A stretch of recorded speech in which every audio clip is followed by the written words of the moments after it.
Reports are emerging that a rift is widening amid growing tension between Prince Harry and King Charles. 3 letters had followed Prince Harry since birth, carrying rank, privilege, and an unmistakable connection to the crown. Then, inside the palace, King Charles made a decision that transformed those letters into something staff were no longer permitted to use. There was no grand ceremony and no public confrontation. Just a direct order, delivered behind closed doors, that quietly changed how his own son would be recognized by the institution he was born into. Before we go deeper into what this really means for the royal family, make sure to subscribe so you don't miss a single update. Charles knew the instruction would travel through palace communication. He ordered staff to stop using Harry's HRH status in official correspondence, schedules, briefing notes, and internal references. HRH means His Royal Highness, a style used to mark senior royal rank and status. The king kept his voice controlled as communications staff absorbed the order. But when Harry's name was spoken, he paused. For a moment, the monarch looked less like a sovereign setting policy, and more like a father forcing himself through a painful sentence. One senior aide read the wording twice, before placing the paper flat on the table. He understood immediately that this was not optional guidance, and not a suggestion courtiers could quietly ignore. Every office would now use the same form. Old habits, personal loyalty, and sympathy would no longer decide how Harry was addressed. The instruction would shape invitations, ceremonial lists, new archival entries, and planning material, changing the language surrounding the Duke of Sussex inside the institution that had defined his life. Harry received the news privately, and disbelief came before anger. He asked the person speaking to him one question. Had the order come directly from his father? When the answer was yes, his expression hardened. He did not shout. He repeated the words, as though hearing them again might reveal some hidden qualification. None came. The Duke understood that this was not a careless omission or an aide's interpretation. Charles had made the decision himself. The silence afterward carried more weight than argument. Harry could accept that he had stepped away from working royal duties, but this felt different. The new rule touched identity, memory, and the last traces of a role he had carried since childhood. Charles, meanwhile, had chosen consistency over ambiguity, knowing who would feel the cost first. Yet one question hung over everything. What had happened shortly before this order that convinced the king it could no longer leave Harry's status open to interpretation? To understand that, the story has to move beyond 3 letters and into the fractured relationships now sitting behind palace doors. For the palace, HRH could be treated as protocol. For Charles and Harry, it carried something far more painful. It represented childhood, duty, inheritance, and a family structure that had once seemed permanent. Now those same 3 letters stood between a king trying to protect the monarchy and a son convinced that the institution was steadily removing every remaining sign that he still belonged to it. Harry sat with Meghan after learning about the instruction, returning again and again to the same question. Why had his father not spoken to him first? The Duke of Sussex, a title given to Harry at marriage and used as his formal peerage, still remained, but the missing HRH felt more personal. Meghan watched his anger fade into disappointment. She told him the silence before the decision was what hurt most, and he admitted that was exactly the point. Charles faced a different pressure. As sovereign, he had to keep palace language clear, because official wording tells staff who currently represents the crown and who does not. Yet as a father, he knew every rule involving Harry carried years of family pain behind it. When William joined him privately, the king admitted that even simple decisions now arrived loaded with old arguments. The prince listened carefully, but he did not suggest retreat. William had his own reason for wanting clarity. The future king explained that staff were using mixed language across palace communications, with some drafts keeping older forms of address, while others removed them. That inconsistency mattered because a single ceremonial paper could be treated as evidence of status, authority, or favor. Charles responded that he had resisted a blanket rule for months because he feared it would look like punishment. He had hoped ambiguity might soften the damage. Instead, it had begun creating more of it. Then Charles revealed, in that private conversation with William, that one recent planning meeting had changed everything. A ceremonial briefing sheet, meaning an internal document used to organize names, roles, seating, and protocol for a royal event, had placed the disputed styling beside Harry's name. The king had stopped the discussion immediately. William understood from his father's tone that this was no longer an issue that could be postponed. Charles removed his glasses, folded them slowly, and said, "I wanted there to be another way." William did not answer at once. His silence told the monarch what neither man wanted to say aloud. Sentiment had already lost control of the decision inside the machinery of the crown. And the moment that forced Charles toward that choice began with something almost absurdly small. A single form of address printed beside Harry's name. Royal crises do not always begin with shouting. Sometimes they begin with a line of text that nobody expects to matter. During preparations for a private royal commemoration, one briefing sheet placed Harry's name beside a style palace officials believed should no longer appear. What followed was not a clerical correction. It became the trigger that forced Charles to confront an ambiguity he had spent months trying to avoid. Charles noticed the wording before anyone else spoke. The ceremonial seating brief, an internal planning document used to organize names, positions, and protocol for a royal event, carried the line, HRH the Duke of Sussex, beside Harry's name. That mattered, because staff had already been using different forms. Some courtiers believed older wording should survive in family settings, because Harry remained the king's son. Others feared that preserving it privately while omitting it publicly made the palace look confused about its own rules. Charles stopped the meeting and asked who had approved the line. A senior courtier answered that the team had copied an older template. The king did not attack the aide, but his frustration sharpened because the same unresolved question had returned. William, sitting nearby, watched his father absorb the explanation. The prince then said quietly that asking staff to decide Harry's status case by case was no longer workable. William pushed the point further. He warned that one inconsistent document could be interpreted as a signal of royal authority, favor, or reversal, even when none was intended at all. Charles understood the danger. He had delayed a permanent instruction because he wanted to avoid making the issue look punitive. But now the effort to soften the boundary was creating confusion, and the future king made clear that uncertainty itself had become the risk. The room changed when the meeting ended. Charles kept the briefing sheet while the others left, then circled the 3 letters beside Harry's name. He remained alone for several minutes before summoning his private secretary, the senior official who manages the monarch's working office and formal instructions. The king asked for permanent wording guidance across palace departments. When he looked toward the chair William had occupied, he folded the paper once and said, "We cannot keep deciding this differently every time." Harry would later learn through a private conversation with a trusted contact that William had been present when the disputed wording was challenged. That detail cut deeper than the directive itself. In his mind, the conflict now had a face. The order was administrative on paper, but once Harry connected William to the meeting that triggered it, protocol gave way to something far more dangerous: a confrontation between brothers. By the time Harry spoke directly to William, the argument had already grown larger than the letters HRH. It had become about loyalty, influence, and an old suspicion that every door closing around the Duke of Sussex somehow carried his brother's fingerprints. William knew the accusation was coming.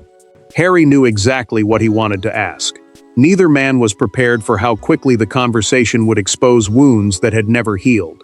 Harry arranged the private conversation after learning that William had been present at the Windsor planning meeting, where the disputed briefing sheet was challenged. The prince arrived determined to separate his role from Charles's final decision. HRH, meaning His Royal Highness, was more than ceremonial wording, because palace staff used titles to signal who currently carried royal authority. William insisted he had raised a problem of consistency, not asked for punishment. Harry heard something else, another boundary tightening around him. Harry looked directly at his brother. "Did you tell him to do it?" William held his gaze and answered, "I told him the palace needed one answer." The Duke turned away, pushed a chair back with his leg, then faced him again. "And which answer did you want?" William paused. He said he wanted clarity. Harry's reply came instantly.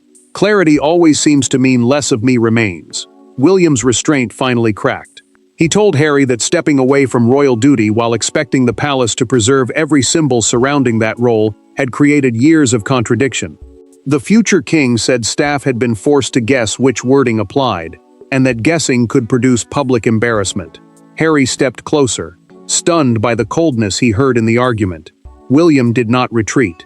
He told him several recent internal drafts had carried conflicting forms of address, making the issue impossible to ignore. Then William gave Harry the detail he had not expected.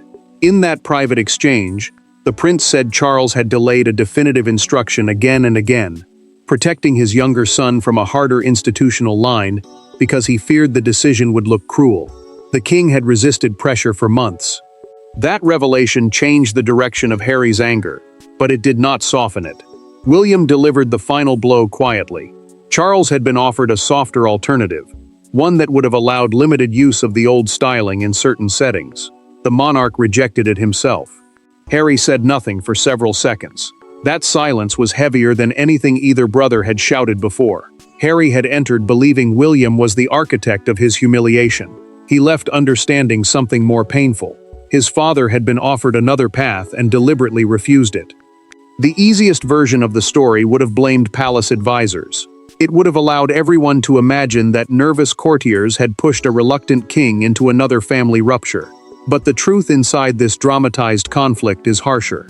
Charles was not cornered into the decision. When advisors placed multiple options before him, the monarch read every one, rejected compromise, and chose the wording that left no uncertainty about Harry's official treatment. Charles studied 3 proposed versions of the palace guidance. The first allowed HRH in limited ceremonial settings. The second restricted it to historical references, while the third removed it from all current communications. Palace guidance, in simple terms, is the internal wording staff follow so every office speaks with one official voice. The king's private secretary explained that inconsistent language could create accidental contradictions between departments and make the crown appear unsure of its own position. Charles lingered over the compromise. It would preserve a narrow symbolic link for Harry and soften the personal blow, even while limiting official use. The king knew immediately that this option would hurt less. After the advisors left, Camilla noticed his hesitation. The queen consort told him that a rule which changed from office to office would only guarantee another confrontation. Charles answered quietly that enforcing one clear rule was exactly what made the decision painful. The room fell silent again. Charles crossed out the compromise wording himself and selected the complete restriction. His reasoning was blunt. Royal status could not operate one way in ceremonial planning and another way in ordinary correspondence. Camilla watched him set the pen down, then pick it up again. The king signed the instruction, but his hand remained resting on the page as though the decision carried more weight after the ink had dried. Charles then added one condition that changed the tone of the order. Staff were not to present the change as a victory over Harry, brief against him, or use language designed to humiliate him publicly. The king wanted consistency, not spectacle. Camilla understood the distinction, and she also understood its limit. Quiet handling inside the palace could not protect Harry from seeing what the new rule looked like when it reached him personally. That consequence came quickly. Within days, the first formal palace communication prepared under the new instruction was sent to Harry. The wording was correct, restrained, and perfectly consistent. Yet one familiar element was missing, and the absence carried more force than any public announcement than Charles had expected. The order was now fixed. What had existed as an argument inside royal offices was about to arrive in Harry's hands as something far more tangible. Harry already knew what Charles had ordered. He had argued about it, questioned William over it, and tried to understand why his father had chosen the hardest version of the rule. Still, knowledge was different from seeing it. When the first formal palace communication arrived under the new instruction, the absence was immediate. His name remained, his dukedom remained, but the styling that had preceded him for most of his life was simply gone. Harry read the opening line twice before moving any further. The communication concerned arrangements for a private family occasion, and its formal wording followed the new palace standard exactly. A dukedom, in simple terms, is a noble title held by a duke, and Harry still retained his as Duke of Sussex. Yet the missing HRH changed the emotional weight of the page. No note explained the omission. No sentence announced a punishment. The new form simply treated the change as normal. Meghan noticed him stop halfway through and asked what was wrong. The Duchess watched him hand over the letter without speaking, his finger resting beside his name. Harry did not explode. He became quieter. After a long pause, he said that hearing about the rule had been painful, but seeing it used made the decision feel permanent. Meghan understood why. Once official language becomes routine, each new letter helps turn a controversial change into ordinary practice. Harry placed the letter face down on the table. Several seconds passed before he turned it over again and studied his name. "That is how they see me now," he said. Meghan answered softly. "Then tell him what you see." Her words shifted something in him. Anger had carried him through the argument with William, but anger alone could not answer what he wanted from Charles. Charles received confirmation in London that the first correspondence had been issued under his instruction. The king asked whether Harry had reacted, then stopped his aide before any answer could come. He did not want private speculation carried back to him as palace intelligence. The monarch had made the rule. Now he had to live with the human cost without turning his son's reaction into another briefing note. Harry finally understood that silence would allow the palace to define what the moment meant. He rejected the idea of issuing a public statement or answering through the press. Instead, he chose the harder path and requested a private conversation with his father. He wanted an answer no secretary, advisor, or brother could ever soften. For the first time since the order was issued, Harry stopped arguing with the institution and decided to speak directly to the man behind it. No aides took notes. No private secretary sat nearby. No brother stood between them. When Charles and Harry finally met alone, the palace machinery that had dominated the crisis disappeared, leaving only a father and son confronting what the order had come to represent. Harry wanted to know whether the decision meant Charles had stopped seeing him as royal family.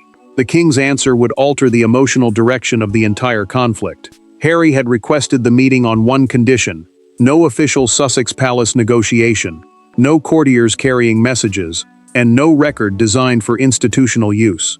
The Duke of Sussex is Harry's peerage title, meaning the formal noble rank he received at marriage, and he wanted this conversation stripped of that machinery. Charles agreed. The monarch dismissed staff before his son entered because he understood that another mediated exchange would only deepen the distance between them. Harry spoke first, and the hurt came faster than the anger. He told his father that removing HRH from palace communications felt less like protocol and more like being erased piece by piece. Charles listened without interrupting. Then the Duke said the sentence that broke through the king's composure. "I was your son before any of this." Charles lowered his voice and answered that blood had not changed, even if the crown could no longer communicate, as though Harry still carried duties he had stepped away from. Charles then revealed, in that private conversation, that he had blocked proposals that would have gone further. Some advisors had suggested wording that would publicly stress Harry's reduced royal status whenever questions arose. The king rejected it. He told his son that he wanted one clear boundary, not a campaign of humiliation. Harry challenged him anyway, asking why the line had to feel so final. Charles answered that a rule which changed whenever emotion entered the room was not a rule the palace could defend. Something shifted after that. Harry understood that the order was not the first stage of a wider purge of his identity. He still hated it, and Charles knew he did, but the Duke now saw the difference between restriction and rejection. That distinction did not repair the family. It did, however, stop the private wound from becoming an immediate public war. Harry rose to leave. Charles reached toward him, then stopped before touching his arm. The Duke noticed. "I still hate the decision," he said. The king answered, "I know." Neither man pretended understanding meant agreement. Their private exchange could not undo the palace instruction, but it would shape what happened when the decision suddenly became a national conversation. And neither knew how fiercely Britain would judge it. The order had been designed to create consistency inside the palace. Instead, once it became public, 3 missing letters became the story. Television panels debated what they represented. Newspapers treated the change as a symbolic rupture between father and son. Crowds outside royal residences began discussing not protocol but belonging. And through it all, one striking detail changed the tone of the coverage. Harry refused to launch the retaliation many expected. Charles watched the first evening coverage with Camilla as commentators pulled apart every word. The palace had confirmed that current official communications would follow the king's instruction. treating the change as standardized royal usage rather than a new constitutional punishment. Constitutional punishment, in plain terms, would mean a formal change affecting legal or institutional standing. This was presented instead as a rule of wording and protocol. Still, the public did not experience it that way. To many viewers, the decision felt deeply personal. Heroes heard one presenter describe the order as a father drawing a line beneath his son's royal life. The king lowered the volume and stared silently at the screen. Camilla watched him absorb the phrase without answering. Then the broadcaster held up the front page that would define the day. Harry's name printed in enormous type, with HRH crossed out beneath a headline declaring the monarch's final protocol line. Charles turned to the queen consort and said, "That is not what I wanted this to become." She replied that the decision and the spectacle surrounding it were now two different things. Harry faced pressure of his own. Reporters and commentators waited for an angry response, but he refused to give them one. Meghan asked whether he was certain. The Duchess understood that silence could be interpreted as weakness, yet Harry answered that attacking Charles now would turn their private conversation into something neither father nor son could take back. He had already said what he needed to say directly. This time, he would not let public fury decide the next move. Outside Buckingham Palace, a small crowd gathered near the gates, while broadcasters delivered live reports. One older spectator held up an old coronation-era souvenir featuring both princes, and the contrast struck viewers harder than another argument ever could. The image carried a simple truth. Whatever the palace now called Harry, history still tied him to the family. The noise eventually began to fade. Harry's styling had changed. Charles's boundary still stood. But the real question was no longer what three letters meant on paper. Once the headlines disappeared, nothing remained to hide behind. Not protocol, not public fury, not palace language. Only the meaning of what Charles had done alone. In the end, nobody got everything they wanted. Harry did not regain the royal styling that had followed him since birth. Charles did not escape the pain of enforcing a boundary against his own son. William did not repair the trust broken between brothers. Yet something important had finally become clear. The palace stopped pretending ambiguity could protect the family, and the family stopped pretending titles alone could define whether a bond still existed. Charles kept the directive in force, and palace staff now followed one standard when referring to Harry in communications. Palace-style guidance is the internal rulebook telling royal staff how names, titles, and formal wording should appear. The king wanted consistency because mixed language could imply authority where none was intended. William accepted that reasoning. But the prince no longer treated the result as an administrative victory. He had seen the personal cost. Harry kept the first communication that arrived without the styling. He did not destroy it, and he did not display it. The Duke placed it away because it marked the moment his royal identity changed permanently. William understood that loss differently now. The future king still believed clarity had been necessary, but he also knew clarity could wound even when the rule itself was defensible. Charles faced that truth alone days later. The king closed a briefing folder containing the revised palace-style guidance and looked toward a family photograph showing both sons. He did not reopen the decision or reverse the instruction. Instead, he placed the official folder in a drawer and left the photograph on his desk. The monarch had separated two things he once hoped could remain joined: Harry's place in the family and Harry's authority inside the institution.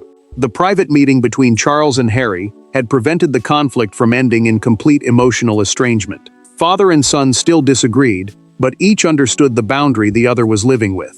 Harry remained his father's son. He no longer carried the same working royal status in palace language. That distinction was painful, but final, and that became the lasting meaning of the order. 3 royal letters disappeared from palace communications, but the deeper verdict was about something titles could never settle. Harry lost a formal symbol of his old life. Charles defended the boundary of the crown. What remained between them was no longer protected by rank, ceremony, or tradition. It was simply the difficult, imperfect bond between a father and his son, and for this chapter, that was the final word. Thanks for watching. Please don't forget to like and subscribe, and we will see you in next one.